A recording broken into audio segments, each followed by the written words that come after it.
Isn't that so interesting that the ode to joy has that primal aggressive force? And it makes joy. It makes joy is, in the naive sense, it's, well, you're happy. It's like, no, this joy is that integrated, terrible power that you definitely hear in superb music. Yeah. Yeah. And when that choral bit kicks in, it's just overwhelming. It's like a blow and makes you tingle. It's so exciting. And I've heard it maybe 1,000 times since then, and it still affects me the same way. And now when I'm driving somewhere and I have to get myself in the mood, I'll still put the Ninth Symphony on. And some of the other ones work as well. It's like encountering the terrible force of good.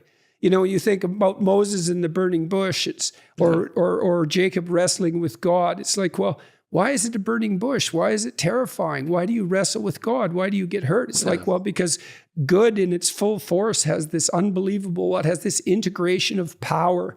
And it's no wonder it terrifies people, because it just burns everything away in comparison. Right. Yeah, I mean, a lot of the new book that I'm writing about, which is The Sublime, as I'm talking about, it's a combination of two emotions of both kind of pain and pleasure, of excitement and fear at the same time. So you're confronting something that kind of intimidates you, but is so awesome that you can't, you're just overwhelmed. And the confluence of two emotions, opposing emotions at the same time, is very, very powerful for a human being. Yeah, I've just written a book that I'm going to publish next year that's called An ABC of Childhood Tragedy, and it's a combination of dark humor and beauty. It's the same. We're experimenting with exactly the same thing, that paradoxical juxtaposition of dark and light emotions. There is something sublime about that, and something awe-inspiring about that.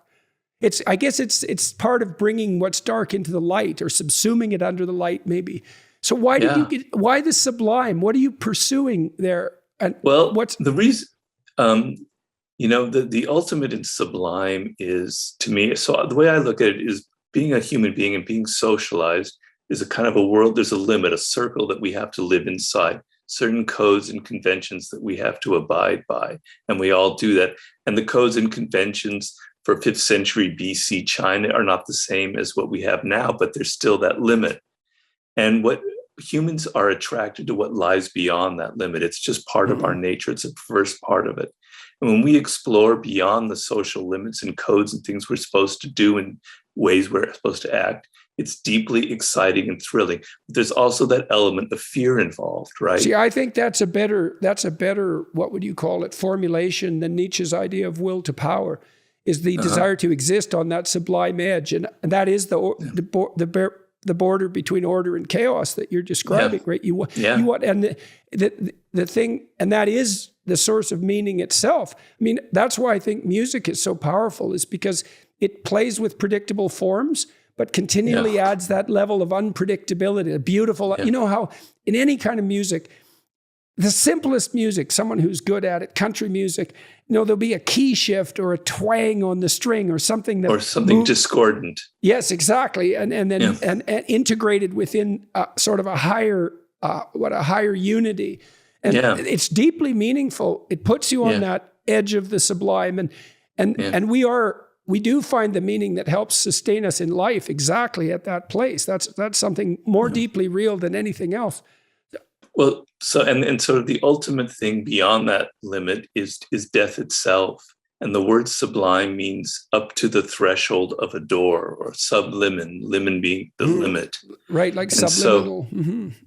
And so I've been meaning to write this book for 15 years, and I got distracted. But then about 3 years ago, I nearly died myself. I had a stroke.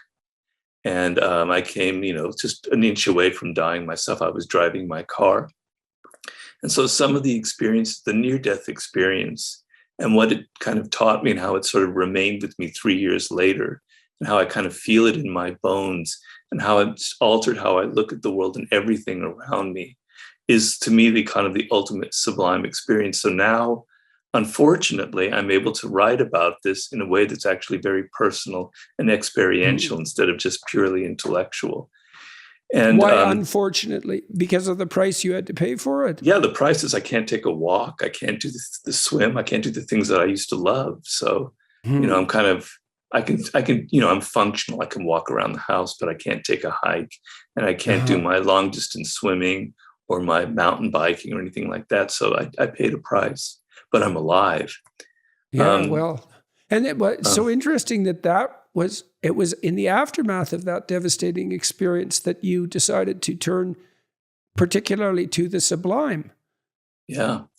Well, it's because I've been wanting to write the book for a long time, and I knew that it has to do a little bit with the feeling of death, you know, and I don't understand that. So why make that as? I'm not disputing it. I just don't understand. Like, I mean, you talked also about 50 Cent's brush with death, but why does the sublime, in your estimation, why is it tangled up with the idea of death?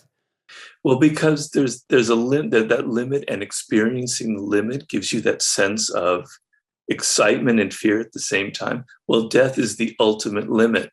And to have gone up to that door and glimpsed to the other side and literally felt it in your bones and literally feel your bones melting away as you kind of go into a coma, you know, is like, I went up to that door. I actually peered inside of it. Now, other people have had much stronger near-death experiences. Mine was more of the milder sort, but still, I peered. as far as near-death experiences go, well, it's relatively minor. Well, you know, my coma lasted an hour or something. Some people, you know, that's nothing, man. Experts, they have comas for like 3 years. Well, okay, all right. I could have had a more intense near-death experience, but it was pretty intense. Yeah, it sounds like it was sufficient.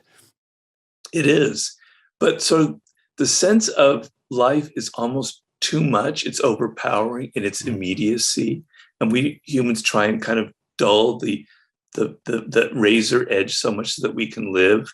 But if you think about, you know, your mortality on a day-to-day basis, and if you try and actually experience the immediacy of life and how dangerous it actually is, and how it's fraught with all of these things that you don't want to confront, is very, very, very powerful. And I'm sorry, Siri just keeps hearing me.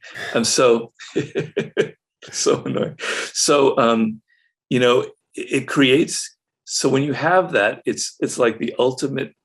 It's a mix of, you know, they call in French the orgasm le petit mort, right? Right. So an orgasm is almost like a little death, you know. So that sense of it's almost too much, it's almost like death itself, like something so pleasurable can actually kind of morph into something a little bit frightening as well. Something a little bit like you're exploring something that you're not supposed to be exploring. You see that in the ease in which laughter and tears can be interchanged, right? You see that with children. They can switch from laughter to tears in no time. And, you know, you can laugh so hard that you cry. And it's often, too, when you're crying about something sorrowful that someone can say something funny and it'll switch to laughter. And that's all way down at the level of instinct, right? Where these... Right. And it's so interesting to see the opposites touch at that level.